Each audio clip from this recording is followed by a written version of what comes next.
y por tanto simplemente para que lo supieran.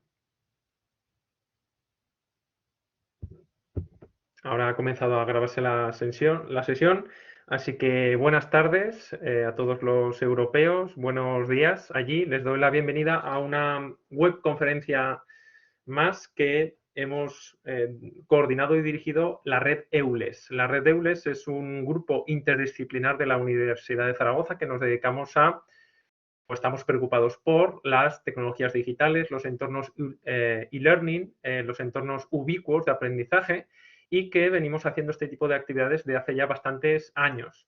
Incluso esta modalidad de webinars la iniciamos 2018-2019 en periodo pre-COVID, cuando no era tan habitual tener este tipo de formato audiovisual, y entonces pretendemos continuar con ello con pequeños o breves periodos de reflexión mutua. Intentamos, por otro lado, que sea un espacio de congreso, o sea, que nos congresemos, que conozcamos personas, que podamos hacer preguntas a expertos como el que tenemos hoy aquí y que cojamos el contacto. El que tienen ahí, y ya les doy la presentación del doctor Jaime Enrique Cortés Fandiño, que tengo el honor de poder presentar y poder invitar a esta primera webconferencia de un conjunto de 3 que vamos a hacer en estos próximos días. Y el doctor Jaime Enrique, les presento muy brevemente un currículum, es doctor en diseño y creación con una tesis laureada sobre el proceso de enseñanza y aprendizaje del diseño web incluyente. Es investigador y profesor de la Universidad Minuto de Dios de Bogotá desde hace 18 años en ambientes digitales e inclusión, especialmente sobre diseños web incluyentes. Ha sido profesor invitado en otras universidades en Colombia para trabajar temas de diseño interactivo y ha trabajado en proyectos web y aplicaciones con diferentes tecnologías y con un alto sentido de la accesibilidad. Dialogando con él en privado me ha mostrado que es un usuario y defensor del software libre. Por lo tanto, es un tema que en esta educación en abierto a la cual queremos tener a bien y tener en virtud la red EULES, tengo el gusto y la apetencia de escuchar al doctor durante 40 minutos, seguidos de 20 minutos donde todos los presentes podrán hacer reflexiones, críticas del tema y preguntas, por supuesto. Así que, doctor Jaime Enrique, cuando quiera, tiene la palabra. Bueno, Alejandro, muchas gracias por tu presentación. Buenos medios días, buenas tardes, buenas noches a todas las personas que se conectan. ¿Me escuchan bien? Estoy utilizando unos audífonos ahora. Sí. Sí, señor, escuchamos bien. Listo. Bueno, muchas gracias. Bueno, la propuesta que les quiero compartir hoy es más bien una provocación para que discutamos respecto de la relación entre la tecnología digital, la diversidad y la cantidad de desafíos que hay por detrás de la comprensión, pero también de la aplicación de la accesibilidad. Desde el principio tengo que decir que no es un tema accesorio, pero sí ha sido un tema que se ha esquivado durante mucho tiempo, porque mal que bien ha tenido alguna trascendencia desde lo técnico y eso también ha derivado en que se ha creído que los únicos que pueden trabajar con accesibilidad son personas que tienen un skill eminentemente técnico, que conocen sobre informática en un nivel de profundidad un poco más avanzado, pero eso no es cierto. Definitivamente la gestión de contenidos y la manera en la que hoy en día estamos usando las tecnologías digitales implica grandes oportunidades para reconocernos dentro de las diversidades, pero también dentro de las singularidades. Entonces, esta presentación que les voy a compartir, pues no pretende tampoco ofrecer las verdades a rajatabla. Es más bien, como he dicho, una manera de preguntarnos si tal vez hemos entendido el concepto de la diversidad y seguramente todo lo que se puede construir a partir de ese entendimiento. Tengo una presentación que me va a servir como apoyo audiovisual y pues por supuesto estoy abierto a todas las preguntas, a las inquietudes que ustedes consideren. Bueno, lo primero que quiero manifestar es que el concepto de tecnología del cual parto en esta presentación es el que ha mencionado Neil Postman, que más adelante lo voy a presentar con una fotografía sobre la tecnología como ideas para mejorar la calidad de vida. Y esto para mí es bien importante porque de un tiempo para acá, diría Fernando Laudel, en un tiempo corto de la tecnología, se ha asumido que lo digital es un sinónimo de tecnología. y en muchos casos se asume que la tecnología es exclusivamente digital. Bueno, la pregunta entonces que subyace ahí es, bueno, ¿y qué pasó entonces con todos los desarrollos tecnológicos que hubo antes del periodo de digitalización? Entonces, para no entrar en ese debate, prefiero tomar la posición de raíz y mencionarla tal como lo menciona Postman sobre las ideas para mejorar la calidad de vida. Porque esas ideas se sistematizan, funcionan en red y finalmente el ejercicio termina convirtiéndose posiblemente en un dispositivo, pero también en un sistema.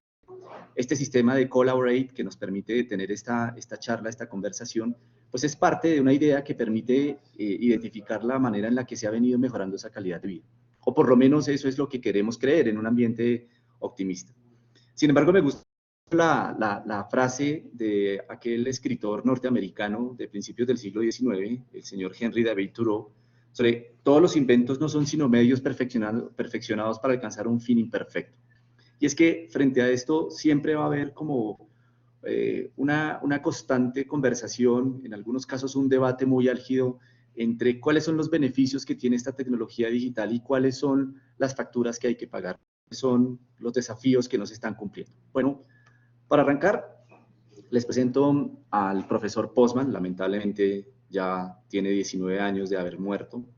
Él fue uno de los discípulos más reconocidos del profesor Marshall McLuhan, célebre también por libros como El bien y el mal, la idea global, y digamos la idea de establecer desde el discurso informático una mirada de mundo, ¿no? Muchas veces fue considerado como un futurólogo, una persona mesiánica, y todo se lo daba la idea de entender los medios como escenarios de tecnología. Postman escribe dentro de sus obras un libro que a mí me gusta muchísimo, llamado Tecnópolis, del cual seguramente hablaré más adelante. Pero de esto que les voy a hablar, puntualmente me saben muy bien las 5 advertencias que él genera en una conversación que tuvo con un grupo por allá en el año 1984 en Texas, con un grupo de personas que estaban muy interesadas en conocer cuáles eran los riesgos o las ventajas que se tenía con tecnología. Y pues ya sabemos que en el 84 todavía estaban pendientes muchos desarrollos de los cuales hoy seguramente sin ellos no podríamos vivir dentro de un escenario de comodidad, por ejemplo. Y uno de esos obviamente tiene que tocar la educación. El primero, todo cambio tecnológico implica un compromiso.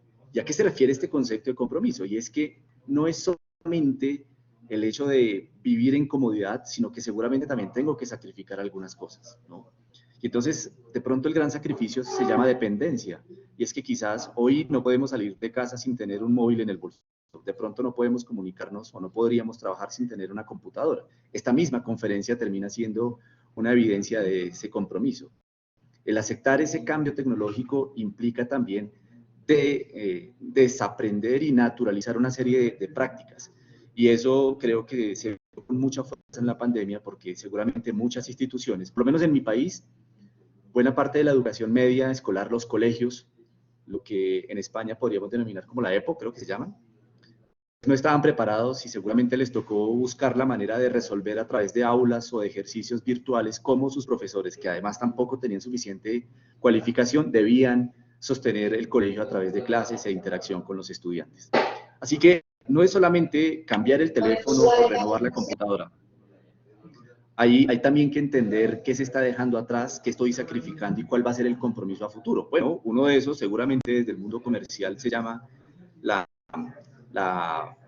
idea de estar cambiando regularmente los dispositivos, ¿no? Esa intención de estar renovando, pues ya tiene unos vicios comerciales que pues, no valdría la pena mencionar aquí. Segundo, las ventajas y desventajas de estas nuevas tecnologías, y ese concepto pues seguramente hoy en día ni siquiera concibe la idea de lo nuevo, nunca son distribuidas equitativamente entre la población.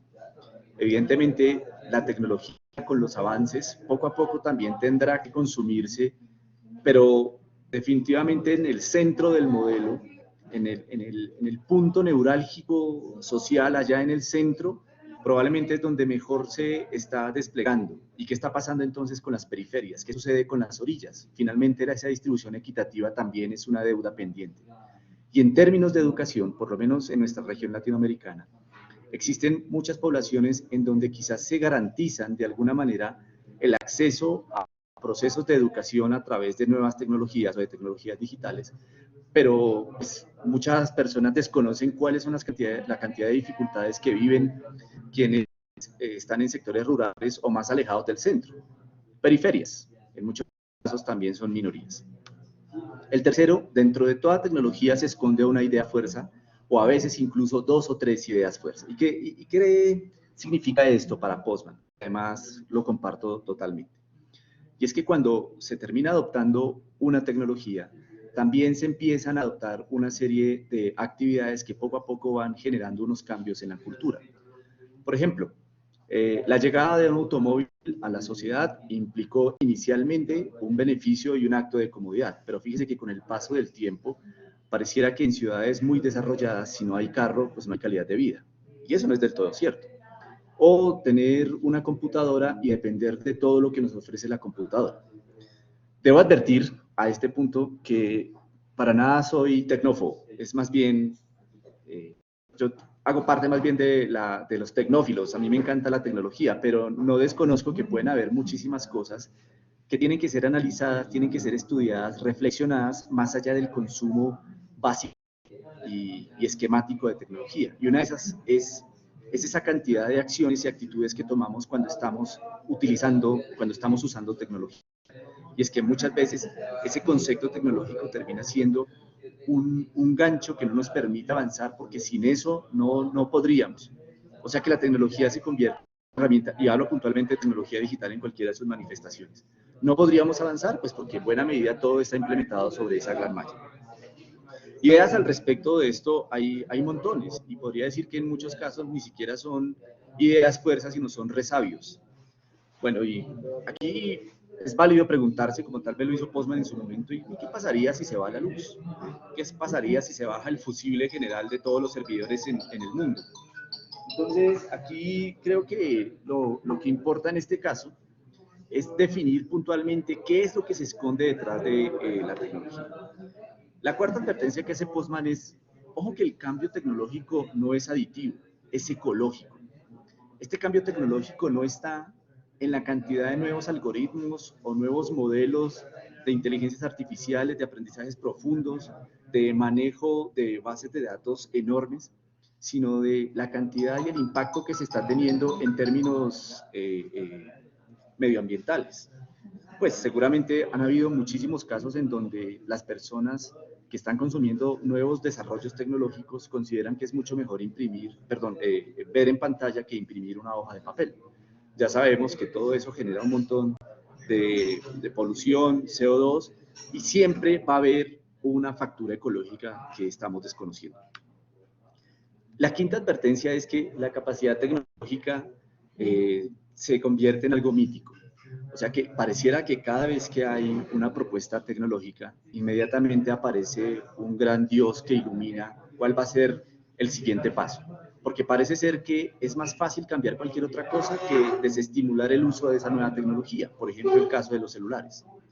Fíjense que el mundo cambió dramáticamente cuando aparece el primer dispositivo móvil que no solamente permite hacer llamadas, sino hace de asistente personal, luego hace de cámara y finalmente termina abordando una cantidad de actividades de orden personal. Y entonces, como que en algún momento alguien se pregunta, ¿y esto de dónde sale?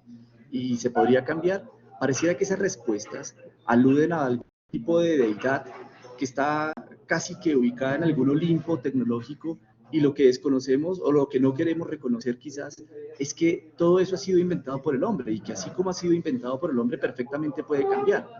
Así que todo este escenario mitológico termina siendo todo un círculo para digamos, promover actos de consumo, para aumentar y para modificar otros escenarios y otros mercados.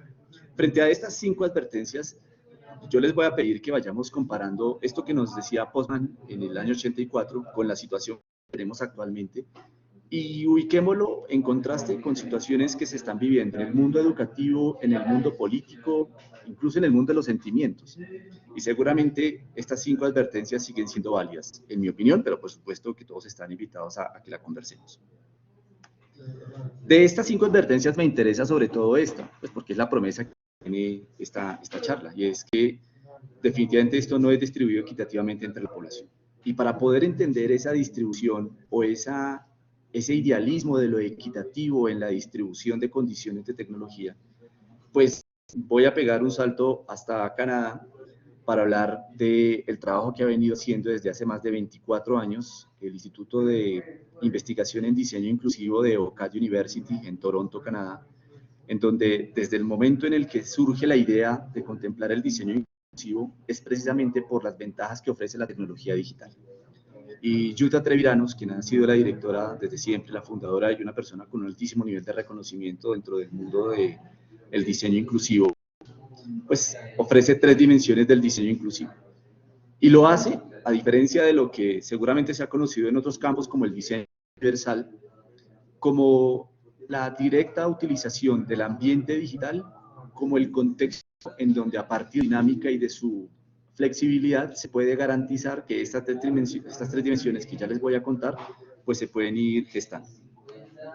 ¿Cuáles son esas 3 dimensiones? Lo primero, reconocer la diversidad y la singularidad. Y esto que pues, tiene una carga de idealismo, nos está diciendo, miren, aunque desde el diseño universal se ha querido, incluso de manera contraria a sus fundadores, que el diseño universal tiene que ver puntualmente con la discapacidad. Aquí lo que se está diciendo es que la discapacidad, aunque puede ser un hito para identificar la diversidad y la singularidad, pues no es la única manera.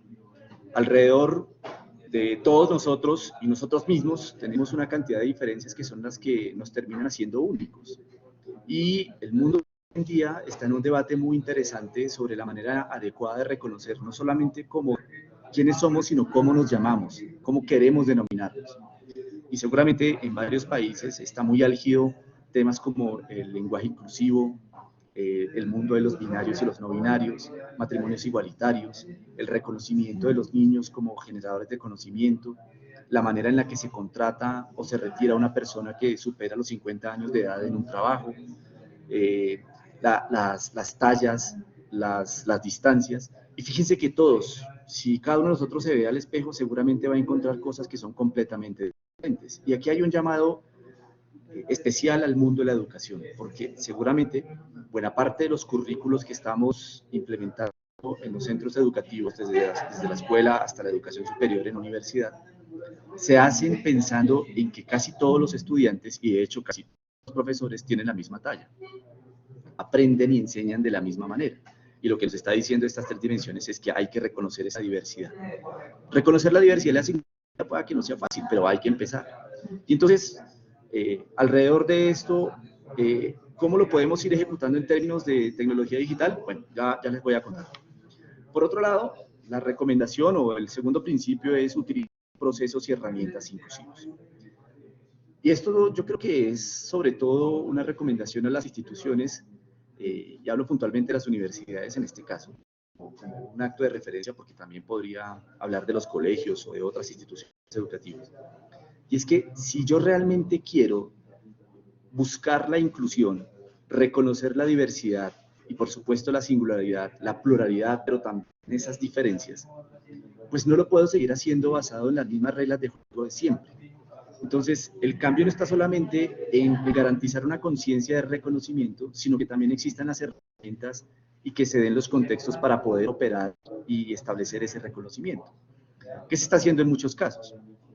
Bueno, se implementan oficinas que velan por los derechos de las personas que tienen discapacidad. Si son aulas virtuales, quizás haya una herramienta en la parte superior de la pantalla, como un overlay que dice si necesita cambiar el contraste o aumentar la letra. Y ese tipo de estrategias pareciera que nos sacan del problema ya, y realmente no hay reconocimiento. ¿Pues por qué? Pues porque las herramientas de alguna manera tampoco son consecuentes con la intención general. Es decir, lo que se pretende desde estos 2 puntos por ahora es que no son independientes, tienen que estar conectados. Y el tercero, que es el que me parece más interesante, es decirnos desde el principio que reconocer la diferencia, trabajar en herramientas, hacer diseño inclusivo a través de la virtualidad, nunca va a ser simple, es complejo. Sin embargo, los beneficios son amplios. ¿Y por qué en la virtualidad? Porque cuando se está hablando, por ejemplo, de un sitio web, probablemente a través de la cantidad de algoritmos que se han venido desarrollando y a través de diferentes maneras de entender las preferencias y las experiencias de los usuarios, seguramente se pueden ofrecer pantallas que son personalizadas para cada uno de los usuarios finales que llega a esa interfaz. ¿Cuál podría ser el caso más estático? Pues miremos un correo electrónico. Yo creo que todos llegamos al mismo canal. De pronto se llama Gmail, se llama Microsoft, la compañía que quieran. Pero con todos los elementos que están puestos como una plantilla, esos contenidos son propios de cada uno de los usuarios. Así que desde ahí se demuestra que dentro de la tecnología digital hay una gran oportunidad para personalizar. ¿Y quién lo personaliza? Ni siquiera es el dueño de la corporación. Es el usuario final el que se encarga de asumir el reto para saber qué coloca, qué deja, qué aumenta, qué quita. Yo creo que desde aquí, en ese impacto beneficioso mucho más amplio, no está la imposición de quien decide colocar el contenido. Está más bien el valor de la experiencia de las personas que estamos frente a las pantallas y que lo queremos usar bajo nuestras propias reglas de juego. Y entonces vale la pena comparar cosas como la televisión que veíamos antes versus lo que podríamos estar viendo con aplicaciones de streaming. Si bien es cierto, con la televisión crecimos muchos, probablemente nos tocaba soportar que a las 7 de la noche apareciera un contenido que tal vez no era de nuestro gusto. Y terminamos como acostumbrándonos a esa situación. ¿Qué aparece con las reglas del streaming? Pues cada uno es dueño de su propia programación. De hecho, si quiere volver a verlo, lo puede hacer con total libertad. Y si no entendió algo, puede devolver la línea de tiempo y reproducirlo. Así que esas libertades y seguramente llegar a ese nivel de interacción no ha sido fácil, por supuesto. Ha sido bastante complejo y seguramente se espera muchísima mayor complejidad. Pero el beneficio justamente está en que cada usuario decida cómo quiere aprender. Si esto lo llevamos a un aula de clase, pues yo creo que tenemos varios desafíos al frente. Uno de esos. El primero, y yo creo que el más importante, es entender que no todos los que estamos concentrados en el aula de clase aprendemos y enseñamos de la misma manera. Y que si hacemos y construimos las herramientas, llámese microcurrículo, plan de trabajo, de forma colaborativa, seguramente el resultado va a ser mucho más cálido. Seguramente en esa construcción se pueden tener unos aprendizajes que solamente se dan en la medida del proceso de construcción.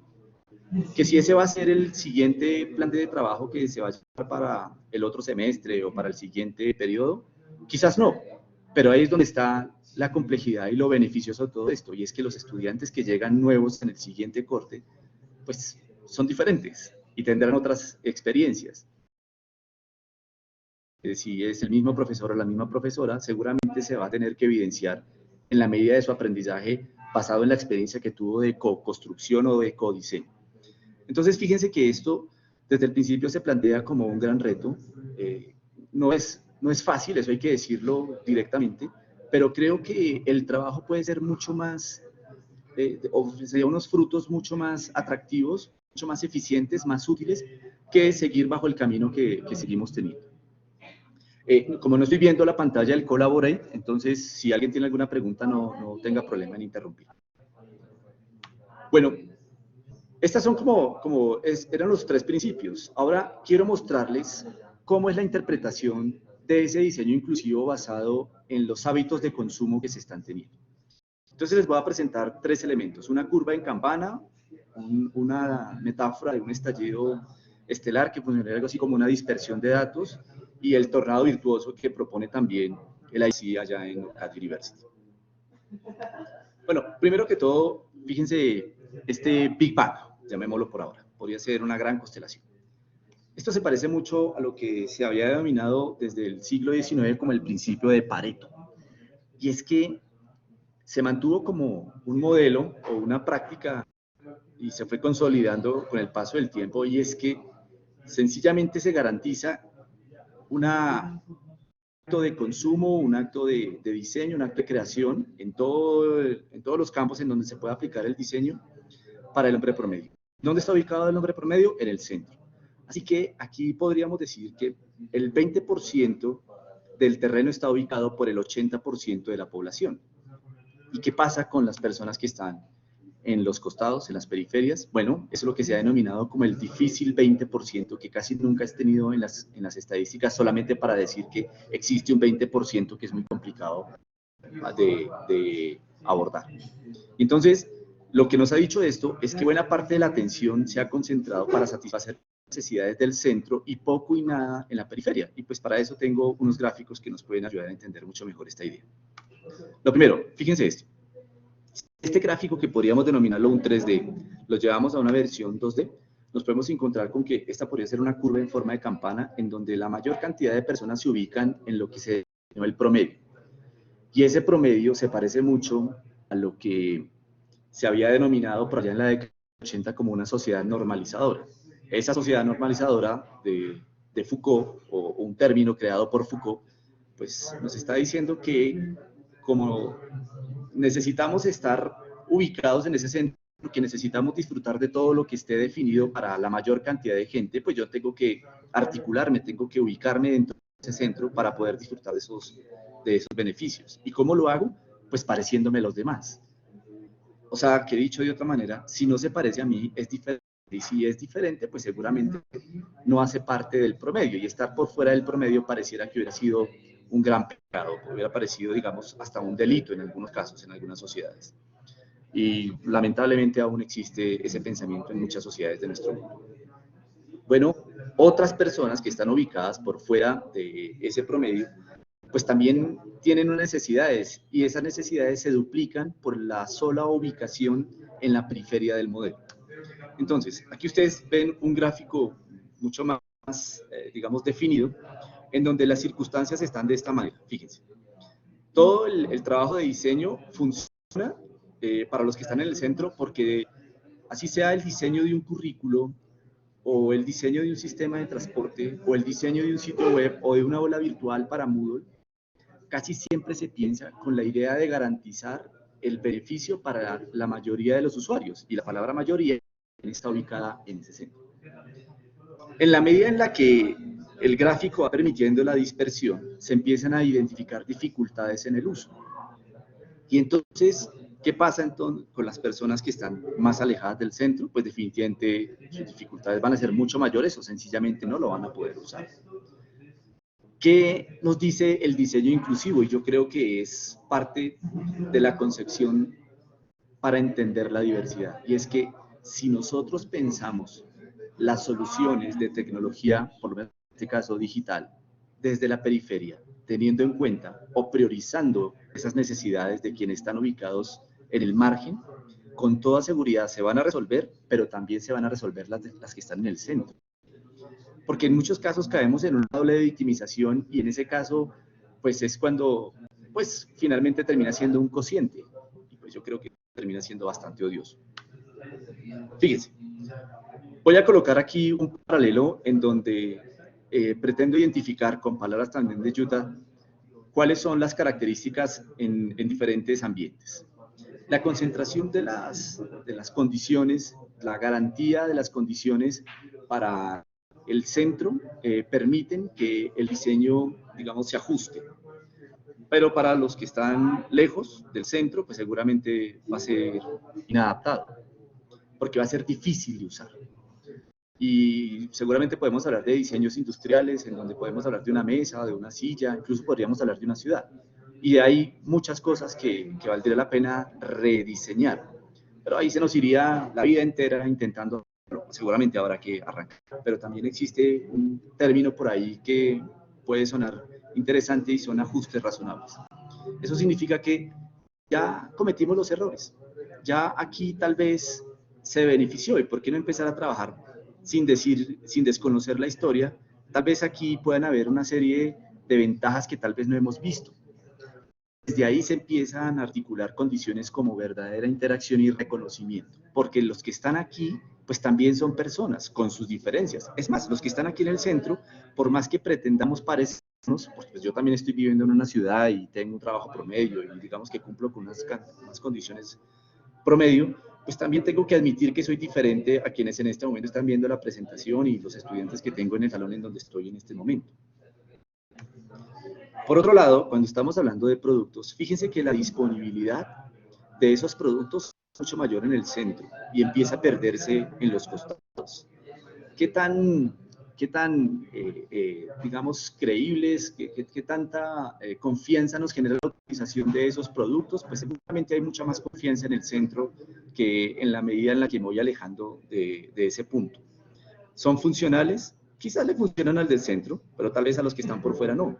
Si eso lo llevamos al mundo de la tecnología digital o si buscamos ejemplos, pues seguramente vamos a encontrarnos con una larga lista de casos en donde desde aplicaciones, páginas web, herramientas, software, dispositivos, están hechos para satisfacer las necesidades del promedio, pero cuando llega una persona que no está ubicada en ese centro, y entonces podríamos hablar de personas de edad avanzada, o niños que tienen algún síndrome, o personas que no saben leer y escribir, o personas que tienen alguna discapacidad, pues seguramente van a funcionar. Y ni qué decir del costo, ¿no? Pues en la medida en la que se utilice más, seguramente las reglas del mercado y de la administración dicen que entre más clientes, pues seguramente se puede abaratar los costos. Pero como esto se está llevando a un nivel de uso en donde se priorice el consumo o la utilización más que el consumo, la utilidad más que la utilización de las periferias, probablemente ese costo aumente. Y entonces como el asunto empezó a zanjarse por una discusión prevalece en lo económico, pues seguramente nos quedamos con el 80% y no con el 20%. Pero fíjese toda la oportunidad en el terreno que hay por investigar. Miren todo lo que hay que proponer. En este país han habido una serie de ejercicios muy interesantes. Hablemos rápidamente de casos en donde la banca digital se ha visto con el agua al cuello porque no ha podido satisfacer buena parte de las necesidades de los públicos. Pues en mi país, como mucha gente lo sabe, el sistema bancario pues no, digamos, no ha ofrecido las estructuras que seguramente se ofrecen en países superindustrializados. ¿Y qué sucede? Pues que la gran mayoría de las personas que vivimos no necesariamente estamos dispuestos a crear una cuenta bancaria o a asumir la vida crediticia. Eso significa que el uso de tarjetas de crédito, el uso de tarjetas de débito en mi país no es la misma que se está dando en otros países. Y entonces alguien decide inventarse un sistema en donde se privilegia el intercambio a través de celulares. Y hay bancos que decidieron apostar con eso y hoy son muy populares sistemas en donde a través de pagos con el celular, emulando algún sistema digital dinámico, lo único que está haciendo es que está sacando de una cartera y colocando en otra como si fuera un mensaje de WhatsApp. Y cada vez se populariza más. Y a mí me parece muy interesante ver que en un lugar en donde venden pan, en un supermercado en donde venden frutas y verduras que queda ubicado en cualquier barrio, hoy hay unos avisos que ya no dicen Visa y Mastercard, sino dicen DaviPlata y Nequi, que son dos marcas en donde las personas utilizan plata, no necesariamente tienen que tener una cuenta bancaria, sino es una cuenta utilizando este par de aplicaciones y seguramente ahí están transando. Claro, también es una manera, digamos, alternativa de pertenecer al sistema bancario, pero está pensada sobre todo para aquellos que están aquí. Economías alternativas, economías en emprendimiento, en auge, en crecimiento, y no necesariamente la idea de tener una cuenta bancaria, una cuenta de ahorros o corriente que me permita gestionar todos los pagos y las deudas que seguramente tengo.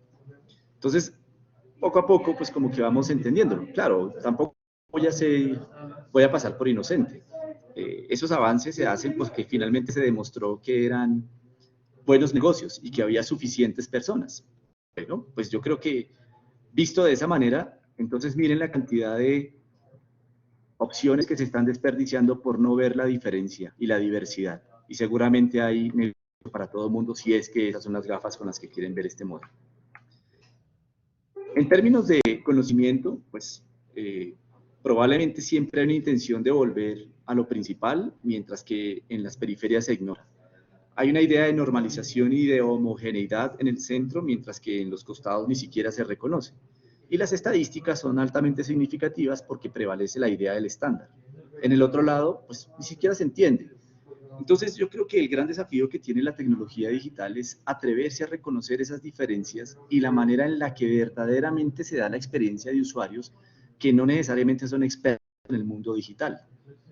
Y yo creo que aquí en el mundo de la educación tenemos un altísimo compromiso, un gran desafío y pues yo diría que incluso hasta una gran responsabilidad, pues porque buena parte de estas situaciones y estas relaciones se han reflexionado dentro de las aulas de clase. Precisamente en términos de educación, pues, a ver, creo no equivocarme, pero las universidades arrancan ubicadas en el centro y poco a poco se han venido diversificando, se han venido ubicando en otras partes, como para armar otros puntos, ¿cierto? Pero pues ahí todavía hay muchas tareas que desarrollar. Sin embargo, hay unos ejemplos muy interesantes. Debo decir, la universidad en donde yo trabajo, pues ha intentado llevar el modelo de educación a lugares en donde quizás ninguna otra universidad había querido ir, porque las condiciones logísticas y administrativas no daban, pero pues aquí lo importante es la educación, no necesariamente los costos o la administración que genere, y seguramente habrá que pagar facturas muy grandes. Y ahí, en este concepto de educación, fíjense que en la periferia se podrían ubicar aquellas universidades, aquellos centros educativos, colegios, incluso instituciones de educación infantil a nivel preescolar, en donde tal vez buena parte de la estructura de gobierno pide que se cumplan con unos estándares, desconociendo las grandes diferencias y los beneficios que tiene el reconocimiento de esa diversidad a ese nivel preescolar. Y si desde el principio empezamos a armar ese modelo con esas deficiencias, pues no habrá que esperar grandes cambios al momento de encontrarnos en la universidad. Entonces, mientras que en el centro se valida la competencia por obvias razones de mercado, en las periferias se está dando un fenómeno de exclusión. Decía el profesor Barbero, todo lo que sé es porque lo hemos aprendido entre todos. Y seguramente eso es un señalamiento directo a que dentro del aula de clase, por estar viendo el currículo solamente bajo esa idea de que el estudiante promedio es el que lo puede entender, pues se prima la idea de la competencia y no la de compartir. Así que nos educamos para competir y no para compartir. Y no estoy diciendo que la competencia sea mala. Yo creo que pueden convivir perfectamente las dos opciones. Pero creo que esto pone en evidencia muchos de los discursos que se han venido emitiendo a través de temas tan difíciles de entender como la piratería. Y aquí, pues, con el perdón de ustedes, tengo que decirles que gracias a la piratería también hemos sido un poco más sabios, ¿no? Hemos visto más películas y seguramente hemos podido leer más libros. Pero bueno, ese será tema de otra charla. Mientras en el centro se están reemplazando trabajadores, pues seguramente en las periferias el trabajo termina siendo un punto de exclusión y de posibles barreras. Y en actos de democracia, pues se priman las reglas de las mayorías, mientras que el concepto de democracia que se vive en esas latitudes un poco más lejanas, pues pareciera que es un acto de protesta o transgresión. Las protestas y las manifestaciones no son nuevas, pero parece ser que se han incentivado muchísimo más con la llegada de medios digitales, porque a través de las estrategias de divulgación, pero también de convocatoria, pues muchas personas que seguramente, aunque están viviendo geográficamente en el centro, no se sienten identificadas con muchas de las reglas de juego que se están viviendo acá porque están pensadas para la mayoría. Y seguramente serían estos puntos dispersos en este gran mapa. Así que hasta esos campos pues terminan siendo beneficiados por una idea de reconocimiento de la diversidad. Porque quieras o no, las redes sociales también se han convertido en un espacio para poderla identificar, pero lamentablemente en algunos casos también termina primando más la exclusión que la inclusión. Aunque, pues dicho sea de paso, pues, tal vez las redes sociales son un tema también que valdría la pena estudiar en otro momento. ¿Y aquí qué nos interesa? Pues el fenómeno de la educación, la manera en la que tendríamos que identificar cómo podemos involucrar un poco más de sentido de reconocimiento, de atrevernos a compartir lo que sabemos y no colocar los brazos al lado de la hoja que estoy diligenciando porque probablemente alguien sabe. ¿Qué tal si más bien quitamos el brazo y compartimos lo que estamos escribiendo? De pronto terminamos aprendiendo todos, ¿no? Quizás con la idea de la competencia aprende uno, el resto tal vez lo haga, pero no se siente completo. Seguramente si empezamos a compartir, como ya se está haciendo en diferentes modelos académicos, pedagógicos, en donde lo que importa no es la nota, sino qué tanto se aprende y cómo se manifiesta ese aprendizaje, pues seguramente los resultados pueden ser un poco más loables. Y en un futuro podemos hablar de algunos cambios. No sé si eso mejore las condiciones, probablemente no, y vuelvo otra vez a Postman. Tendremos que pagar la factura de todo lo que estamos consumiendo. Pero de pronto podríamos cambiar las interpretaciones y los señalamientos. Y bueno, aquí seguramente algunas instituciones también compartirían esa responsabilidad. Hablo de instituciones a nivel histórico, ¿no? Las hegemonías, en muchos casos las miradas eminentemente conservadoras. Y aunque este no es un llamado a la izquierda ni nada que se le parezca, es básicamente una manera de entender que todos somos diferentes, en la forma en la que aprendemos, en la que convivimos, en la que utilizamos esos recursos digitales. Yo no sé si con esto que he mencionado Las personas que, por ejemplo, elaboran objetos virtuales de aprendizaje utilizando tantas herramientas, caen en cuenta que en el momento de hacer el diseño, tal vez está teniendo en cuenta el estándar y no las recomendaciones. Entonces, para eso, yo quisiera mencionarles una frase que a mí me ha fascinado desde el momento en el que la conocí de James Charlton, es nada sobre nosotros sin nosotros. ¿Eso qué significa? Pues yo creo que buena parte de los problemas que tenemos hoy en día, si abrimos la ventana y miramos el horizonte, son problemas de diseño. Y son diseños impuestos que paulatinamente nos ha tocado venir aprendiendo a usar. Y muchas veces fracasamos. Bueno, ¿y qué tal si dentro de esa propuesta diseñamos todos? ¿Puede ser difícil? Seguramente lo es, pero seguramente hay también un reconocimiento y al final puede haber un acto de respeto que tal vez no hemos logrado identificar. La idea no es hacer integración, ni tampoco hacer segmentación. Esos son otros términos. Lo que realmente tenemos que hacer es inclusión. Y la inclusión digital se da cuando yo trabajo con personas que piensan y que viven diferente la experiencia de uso. Yo no puedo asumir la diferencia desde una computadora diciendo que voy a utilizar las recomendaciones de la WCAG, diciendo que voy a hacer accesible mi sitio web, cuando nunca he trabajado con personas que son ciegas, sordas o que tienen alguna discapacidad, o que no tienen mayor formación en el uso de tecnologías digitales. En el momento en el que tengamos esa capacidad de incluirnos, ni siquiera de integrarnos, es de incluirnos, probablemente entenderemos lo difícil que es para muchos utilizar eso que para otros les parece tan fácil. Y aunque esto no son palabras nuevas, porque seguramente hemos escuchado muchas veces las dificultades que les significa a otras personas que no están dentro del promedio, pues seguramente podemos entender varios asuntos que nos permiten mejorar nuestra cualificación para ofrecer mejores condiciones tecnológicas. Entonces, con esto de inclusión, me entro ya a este asunto de la accesibilidad. ¿Qué es la accesibilidad? Bueno, primero, cuando hablamos de inclusión es reconocer la diferencia de todos dentro de un círculo y mirar que todos podríamos proponer, podemos consumir, seguramente también podemos crear.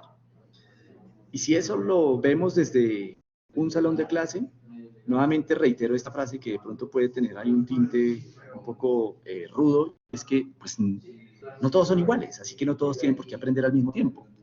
Entonces muchos van a decir, pero las notas las tengo que subir en una fecha. Claro, era lo que decía hace un principio. Si la institución misma no se permite la inclusión, va a ser muy difícil que un profesor o una profesora con buenas intenciones lo haga. Así que este es un cambio estructural, no es un cambio de una sola persona. Bueno, se arranca con personas, pero seguramente necesita una mirada gerencial, pero también social, pero también a baja y mediana escala. Y aquí, en el ambiente digital, necesariamente tendremos que hablar de accesibilidad. ¿Y qué es eso? Bueno, yo creo que los términos abundan en la búsqueda y seguramente podemos llegar a una conclusión que me encanta del profesor Luján Mura, de allá de España, de la Universidad de Alicante, en donde él menciona que esta accesibilidad indica la capacidad de acceso a todos los contenidos por todas las personas, independiente de si tiene o no una discapacidad física, intelectual o técnica. Pero eso tiene que tener muy en cuenta cuáles son las condiciones de su contexto. Y a mí me causó muchísima curiosidad que el periodo de pandemia nos permitió incluir dentro de la categoría de discapacidades lo que me he permitido denominar como discapacidad tecnológica.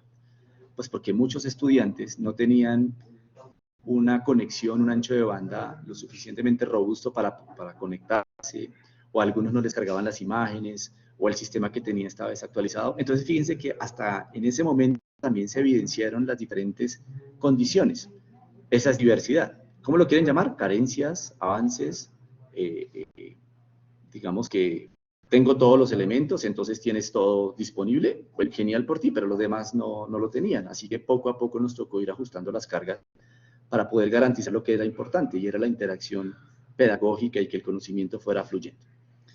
Resulta que a nivel de Internet existen una serie de recomendaciones que están basadas en las guías de accesibilidad para contenidos web, que hoy en día están liberando el borrador de la versión número 3, y esto que está escrito desde el año 98 y tal vez unos años antes, lo único que ha entendido o lo que ha querido es ir interpretando los avances tecnológicos, los cambios dramáticos entre diferentes posturas de dispositivos y de contenidos. Pues obviamente en el 98 no había celulares como se estaban usando luego en el 2012 y seguramente la cantidad de dispositivos que hay ahora en el 2022. Así que esos cambios automáticamente afectan la manera en la que nosotros podemos percibir, operar los aparatos, comprender los contenidos y manejarlos desde diferentes condiciones. Resulta que esta gran organización es la que genera, digamos, un puntaje para saber si los contenidos en Internet cumplen, y a eso le ha denominado nivel A, AA y AAA. En mi país, por ejemplo, el gobierno nacional ha dicho que todos los sitios de las entidades públicas tienen que cumplir con un nivel AA. Y el año pasado terminamos un proyecto de investigación en la universidad en donde descubrimos que nadie lo cumple. O sea que, en otras palabras, no se está cumpliendo la ley. Pero más allá de cumplir o no la ley, lo que estamos viendo es que hay una gruesa población de personas que no han podido disfrutar de esos contenidos. Y digamos que, paradójicamente, el gobierno, y esto seguramente no será propio de mi país, está haciendo grandes esfuerzos para que las personas utilicen más los servicios web, para que no hagan filas en las oficinas. Y más cuando llega la pandemia, pues utilice los servicios web. Ah, bueno, listo, los quiero utilizar. Resulta que esto no es compatible con una persona que es ciega, una persona que es sorda, que no entiende el español, una persona que además es de avanzada edad y no puede utilizar el teclado o el mouse. Entonces, hay una serie de recomendaciones que están definidas en estos 4 principios.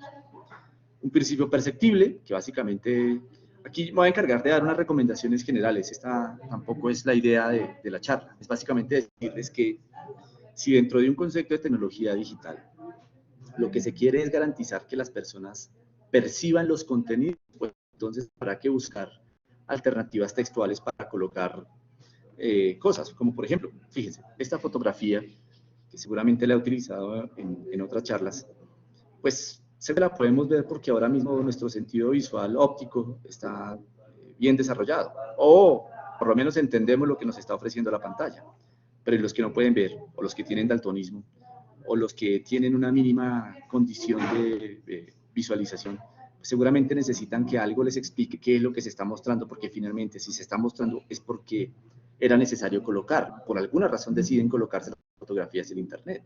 Por alguna razón las redes sociales han confiado tanto en las imágenes fijas o en movimiento. Y hay una cantidad de información muy interesante que está rotando por ahí, pero lamentablemente no todo el mundo la puede disolver. Así que se crean alternativas textuales. La idea también es proporcionar subtítulos y otras alternativas a los ambientes multimedia. Fíjense el nivel de conocimiento como ha subido cuando estamos consultando videos en YouTube y similares y activamos los subtítulos para cambiar el idioma si es que el video está hecho en otro idioma. Y ahí, poco a poco, posiblemente no sea con la mayor fidelidad, seguramente ese modelo de inteligencia artificial va creciendo, pero nos permite tener una conexión con el conocimiento. Bueno, seguramente esta presentación va a quedar publicada en alguna parte, así que no voy a hacer mucho énfasis en la literatura que dice. El principio operable es, mire, si usted está pensando que todo el mundo utiliza el mouse, así como tal vez lo utiliza un diseñador, como lo utiliza la persona que trabaja haciendo cuentas, utilizando un Excel, pues seguramente está cometiendo un gran error porque hay muchas personas que tienen a su mano para poder operar esos contenidos, es un teclado. Cuando llegan los celulares, el mouse desaparece, mucha gente entra en crisis y el diseño tiene que entender eso. El mundo digital, el diseño de esas interfaces digitales tienen que resolver esa carencia del mouse y tienen que reemplazarla. Y lo que dejó Steve Jobs con un aparato en donde solamente hay una tecla, yo creo que es un avance muy importante. ¿Ese sonido que escucho serán preguntas o algo así? No. Bueno. Hay que esperar, ¿no? La gente tiene que tomar decisiones y muchas veces el contenido que yo estoy queriendo mostrar, pues termina pasando muy rápido, tengo como detenerlo. Entonces vuelve y aparece el concepto de interacción. ¿Qué tan interactivo es? Pues gracias a estos videos que hemos visto en estas grandes plataformas, pues el usuario tiene la posibilidad de detener el video y digamos, de asimilar, de consumir de una forma mucho más tranquila los contenidos que se están mostrando. Seguramente, aunque hay un manejo inadecuado de colores, bueno, también hay muchos ejemplos en donde eso también se ha mitigado, pero también es cierto que hay todavía muchos casos en donde la simple utilización de un color, por simple que parezca, también puede generar convulsiones o reacciones físicas. La gente que tiene alguna condición neurálgica, neuronal, probablemente es muy sensible a la utilización de ciertos colores. Y pues no hablo de cosas tan dramáticas, podríamos hablar incluso de una cefalea, de algún dolor de cabeza extremo. Vamos a ayudarle a las personas, ¿no? Si realmente vamos a querer entender esto, pues también vale la pena colocar instrucciones para navegar y encontrar el contenido y pues facilitar métodos de entrada diferentes al teclado. Es decir, no siempre voy a utilizar el teclado o el mouse. De pronto necesito una tableta para poder dibujar, necesito un teclado braille, necesito conectar una cámara. Y fíjense que todos esos aspectos es lo que en algún caso Lev Manovich llamó un mundo modular. Y es que todo parecen fichas de un gran rompecabezas que son compatibles en diferentes sistemas.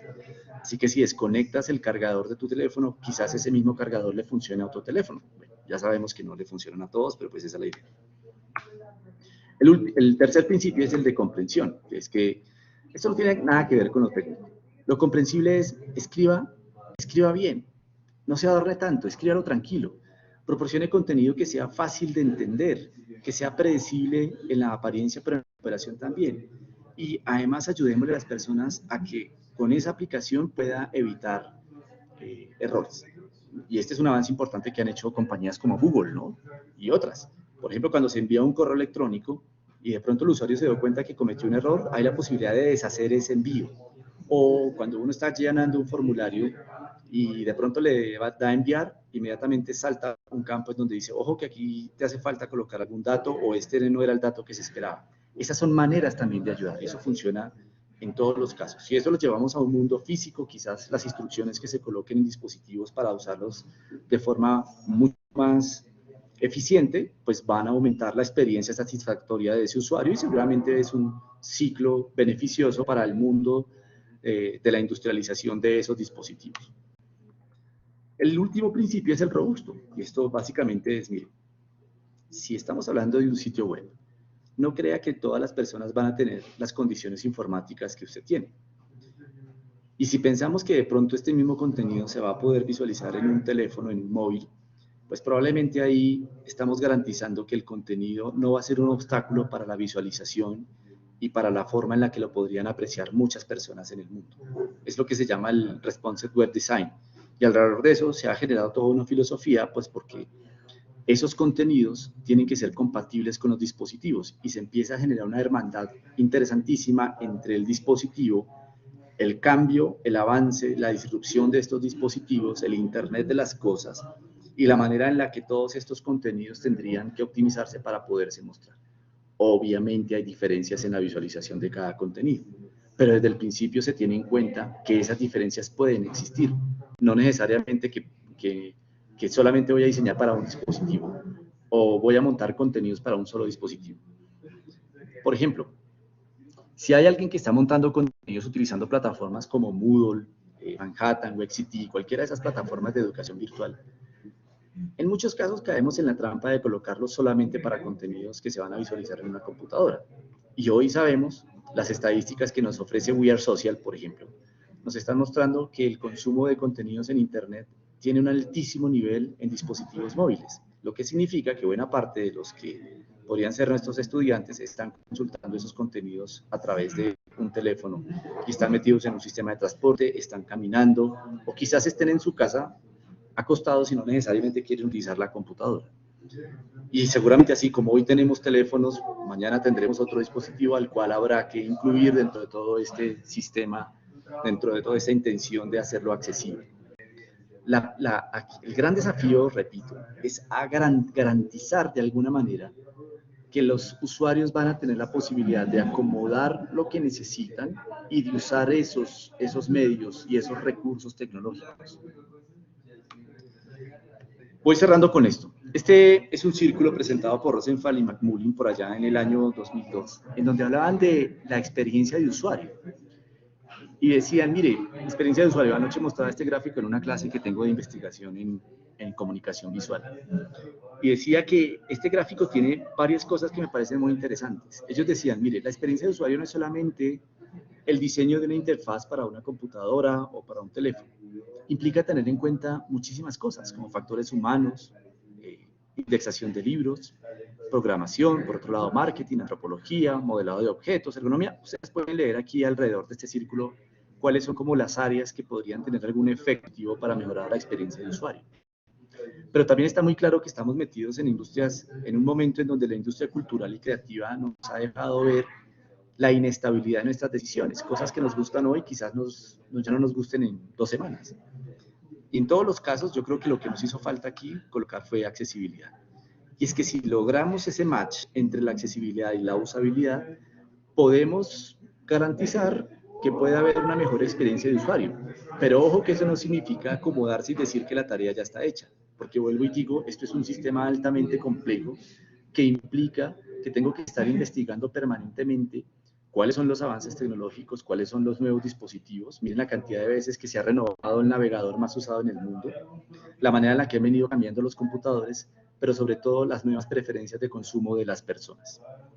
Al principio me acuerdo que mucha gente decía que TikTok iba a ser una red que iba a entrar en fracaso. Bueno, resulta que esa red le ha dado una cachetada a más de uno, porque ahí no solamente se están viendo contenidos basados en algún efecto, yo qué sé, farandulero, sino que además se están ofreciendo manuales, se están ofreciendo ideas, se están ofreciendo noticias, y es un mundo altamente diverso. ¿Y por qué hablo de TikTok aquí? Pues porque en algún momento la experiencia de usuario terminó siendo la estrategia para poder organizar semejante red social. ¿Y quiénes están montando los videos? No son grandes corporaciones, no es TikTok. Es la gente como ustedes y yo que está utilizando ese recurso para poder contar lo que tal vez en otros medios no se hubiera podido contar con las condiciones que se está contando. ¿Va a TikTok? Realmente no lo sé. Me acuerdo mucho que en el 2015 leía un artículo que estaba en el Newsweek, en donde decía que se establecía un paralelo, no, como un horizonte desde el año 2000 al 2030. Y en el 2015, que es como la mitad de todo ese lapso, el articulista decía que las compañías que estaban creándose y que nos estaban diciendo cómo vivir nuestra vida eran compañías que tenían una cercanía con la tecnología y con el mundo de los datos, y era muy cercano. Y que esas compañías casi siempre tenían un nivel de vida que rondaba los 10 años. Bueno, en el 2015 las compañías que nos iban a decir cómo teníamos que vivir en el 2030 todavía ni siquiera se habían creado. Quizás en este momento hasta ahora estén arrancando. Es posible que cuando nos volvamos a encontrar en alguna charla de estas o nos veamos presencialmente en el 2030, qué sé yo, o unos años más allá o menos, pues quizás estemos hablando de otras compañías y de otras cosas que nos estén diciendo cómo vivir nuestra vida. De pronto se nos atraviesa otra pandemia y seguramente devolveremos a echar mano al tinglado tecnológico digital para ver cómo podemos resolver todas nuestras inquietudes desde lo laboral, lo académico, lo pedagógico, lo sentimental, lo cultural, lo recreativo, incluso hasta lo deportivo. Bueno, a manera de conclusión, por ahora les puedo decir que la accesibilidad es una manera de cumplir con la inclusión y la participación, pero esto no es solamente un aspecto técnico. Es definitivamente atreverse a trabajar con las personas. Y eso se convierte en un gran criterio de calidad, porque si desde el principio las incluí, implica que desde el principio estoy teniendo en cuenta el concepto de calidad. Y eso definitivamente es un sinónimo de diversidad, y definitivamente no es solo de discapacidad. Y al final, a manera de conclusión, donde ustedes quieran, como dije al principio, pues esta es solamente una provocación, podemos diseñar nuestras clases desde la diferencia y la accesibilidad. Podemos hacerlo. Si no, seguramente existen otras maneras, pero seguramente los errores nos estarán esperando. Yo lo voy a mencionar así en positivo. Podemos.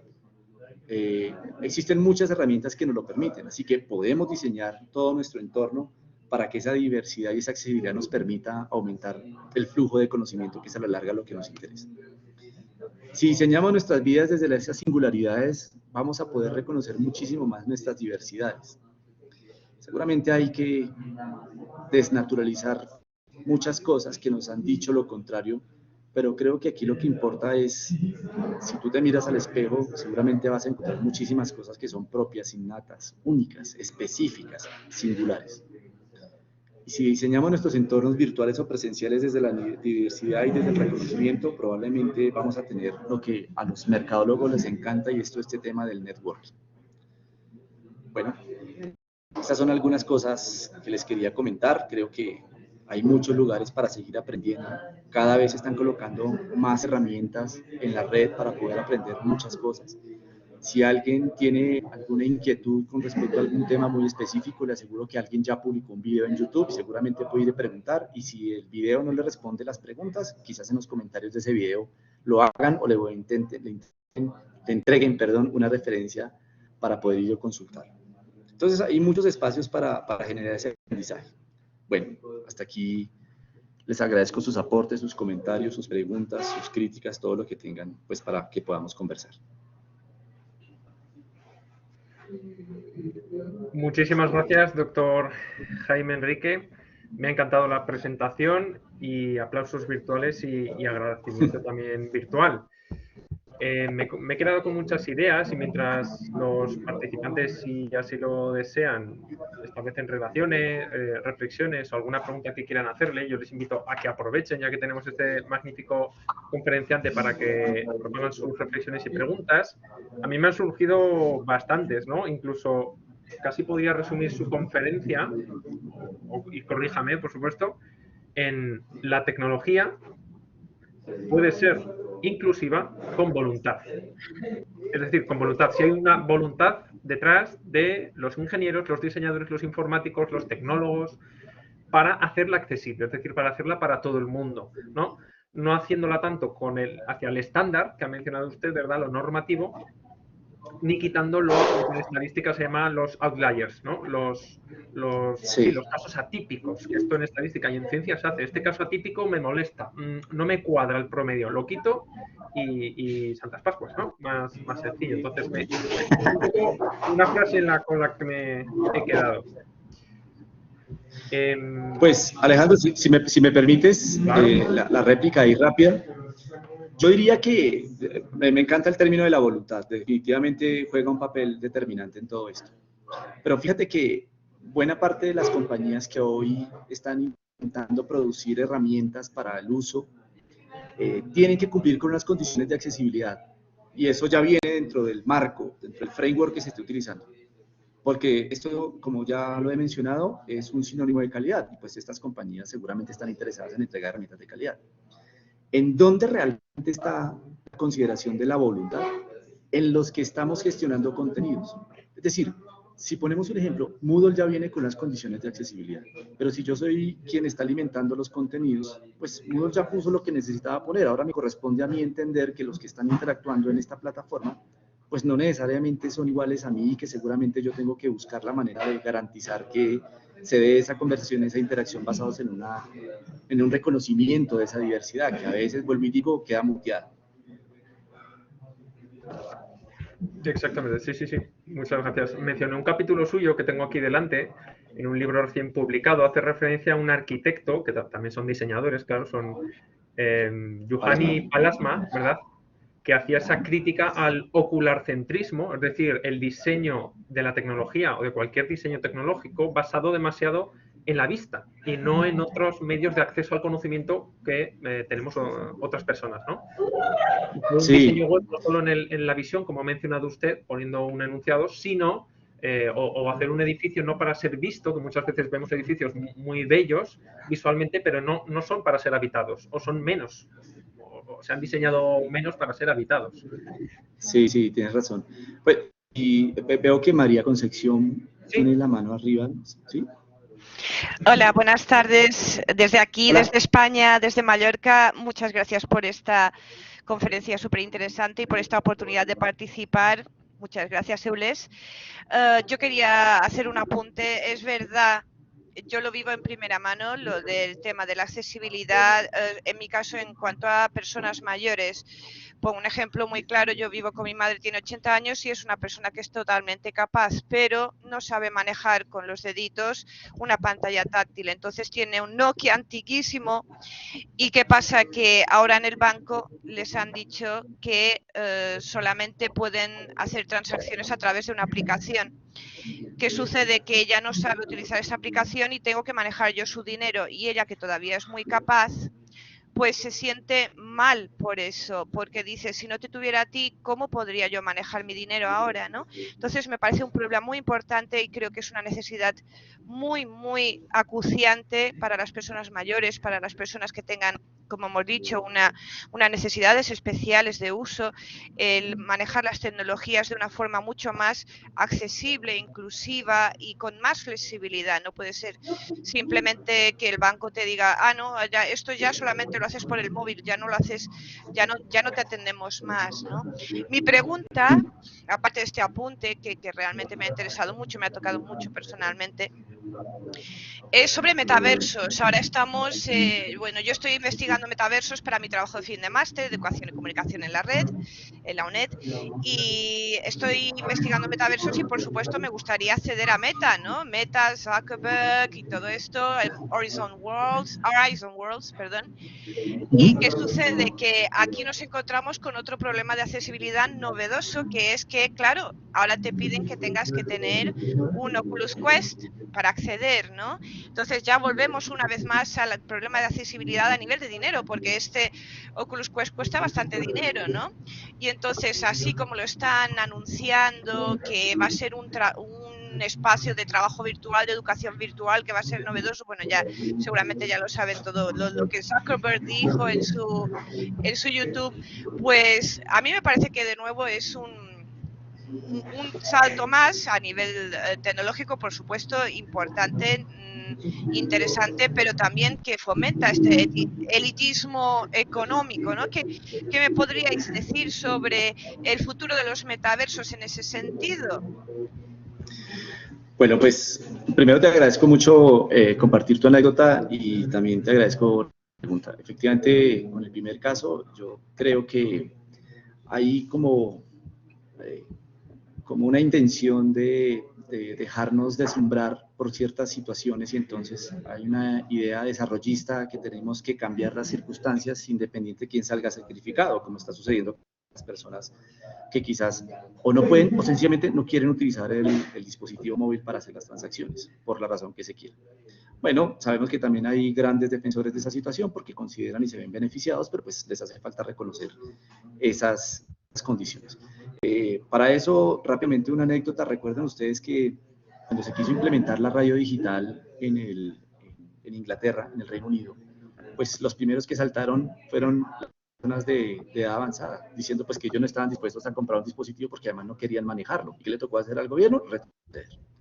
Retroceder y sencillamente aplazar el lanzamiento de su proyecto de radio digital. Yo creo que esa es una buena manera de interpretar el nivel de importancia que significa, digamos, estar dentro del conjunto social. En el segundo caso, con el tema del Meta, yo creo que buena parte de los comerciantes y de los distribuidores industriales se están frotando las manos a ver cómo pueden sacarle partida económica a todo esto. Sí.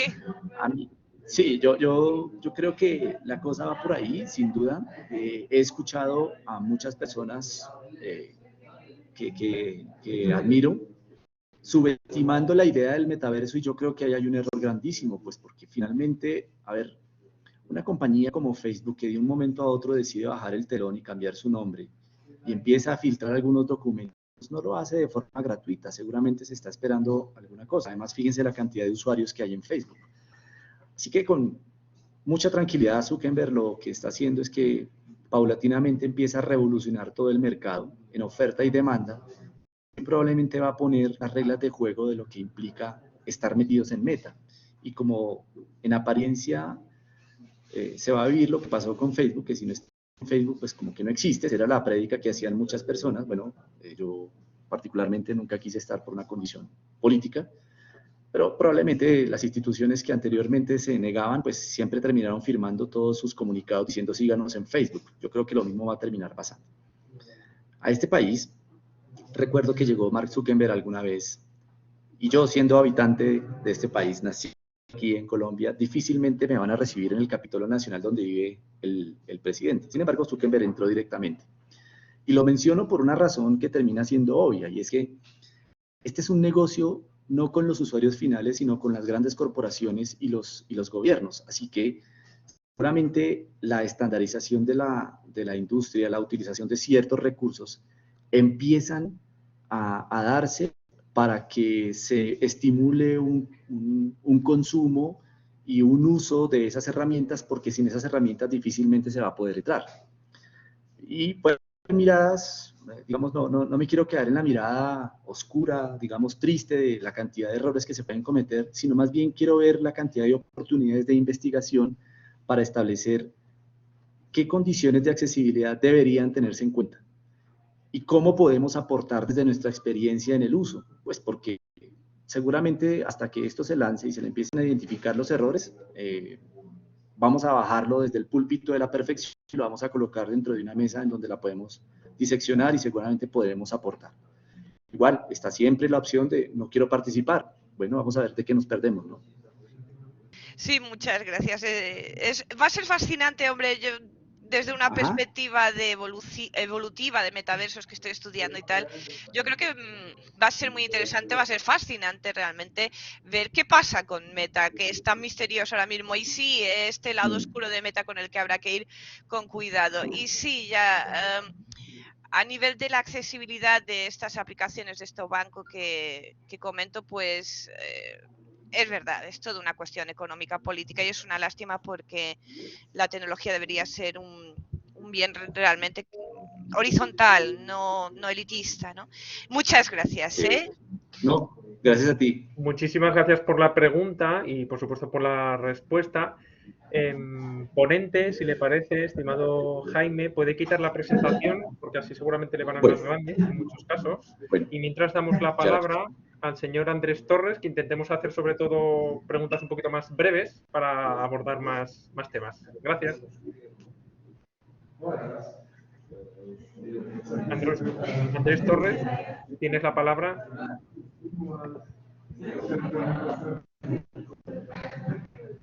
Mientras Andrés se prepara, que igual tiene que activar el micro, etcétera, doy la palabra a Rubén, si está por ahí accesible con micrófono.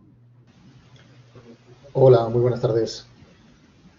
Bueno, lo primero, muchas gracias Jaime, Alejandro y al resto del equipo encargados de esta charla, una charla fantástica. Nada, voy a ser breve, sí que me gustaría aportar una pequeñísima y brevísima anécdota que me acompaña un poquito a lo que hemos hablado y después hacer una pregunta que me parece que vais a poder aportar mucho. La anécdota está relacionada con el contexto educativo y es, bueno, lo viví en primera persona. Como profesional de la orientación educativa estuve trabajando con un niño que tenía parálisis cerebral y estaba en un sistema de educación combinada, es decir, asistía a un colegio ordinario unos días y otros días a una asociación específica. Y vimos con una herramienta que era una tablet llena de pictogramas que la tablet expresaba y el niño manejaba por su falta de motricidad a través de un visor ocular, ¿no? Digamos que con su mirada seleccionaba lo que quería expresar y la tablet lo hacía por él. Nada, simplemente dejar este detalle porque sí que fue una herramienta muy útil. Fue increíble como de un niño que tal vez en otra época, pues no sé, 20, 30 años antes, no hubiera tenido ni la mitad de oportunidades de acceder al mundo que le rodeaba, de repente nos pudo expresar quién era, ¿no? Y qué había ahí dentro y, por supuesto, acceder a todo el aprendizaje que se le pudo ofrecer en la medida de las posibilidades. También la accesibilidad, lo que comentaba Jaime, ¿verdad? Pues que la familia tuviera los recursos económicos para acceder a este recurso, que la asociación tuviera la información de que este recurso existía y se le hiciera legal a la familia. Yo creo que son medios, la información y los recursos económicos muy importantes, como por ejemplo en este caso. Nada, muy breve, lo dejo ahí. Y la pregunta que sí que quería realizar era acerca de la evaluación del aprendizaje. Hemos hablado en un momento dado de, bueno, parte de la inclusión, por supuesto, la inclusión entendida en términos de las diferencias entre personas, no solamente el tema de discapacidad o no discapacidad, sino en un aula como profesores, profesoras, estamos ante tantos casos distintos como alumnado tenemos. Y quería preguntarles qué recomendaciones me pueden hacer acerca de herramientas o procedimientos digitales que puedan permitirme hacer una evaluación más inclusiva del aprendizaje de mi alumnado, de un aprendizaje real, no de una nota, de un 6, de un 7, de un 8, sino de decir, objetivamente, este es el aprendizaje que has obtenido en base a tu aprendizaje previos. Entiendo. Bueno, pues es una pregunta retadora, ¿no? Porque este tema de la evaluación siempre ha sido como una papa caliente al momento de ubicarlo dentro de un modelo pedagógico. Y casi siempre, digamos, dentro de una pedagogía clásica se ubica al final de un proceso. Bueno, yo opinaría muy similar a lo que Alanis y Cobb, un par de de autores que leí para mi trabajo de investigación sobre la enseñanza del diseño web. Y es que este no es un proceso como una etapa, es un proceso alterno, permanente. Y además me parece que aquí hay que creerse ciertas estrategias que lamentablemente no han gozado de las virtudes porque han sido subestimadas, basadas en la idealización. Yo considero, a título personal, que la mejor manera de evaluar es a través de la coevaluación, porque muchas veces lo que termina sucediendo es que hay un sofisma de poder y de víctima, y resulta que el que está sentado o el que está esperando que le hagan comentarios, seguramente también tiene mucho que aportar. Y está más que comprobado que muchas personas, en el momento en el que pueden hablar sobre el feedback de lo que ha entregado, del trabajo que ha hecho, quizás hay un aprendizaje mucho mayor de todo el tiempo en la realización del trabajo. Y en esa medida, en ese momento de charla, seguramente se pueden identificar un montón de factores que son invisibles al momento de hablarle a todo el curso. Esa intervención, obvio, ocupa más espacio, obvio, es mucho más trabajo, pero pues como tú lo has mencionado, yo me afilo a tu escuela. Aquí lo que importa no es una nota, es el aprendizaje de las personas y garantizar que de alguna manera también puedan participar de todo el proceso, no solamente que sean ¿cómo llamar a eso? Como clientes de un sistema, sino que son evidentemente usuarios activos de un proceso de enseñanza y aprendizaje. Perfecto. Muchísimas gracias de nuevo por la pregunta y por la respuesta del ponente. Andrés Torres, tienes la palabra, puedes acceder con micrófono a preguntar. En principio no.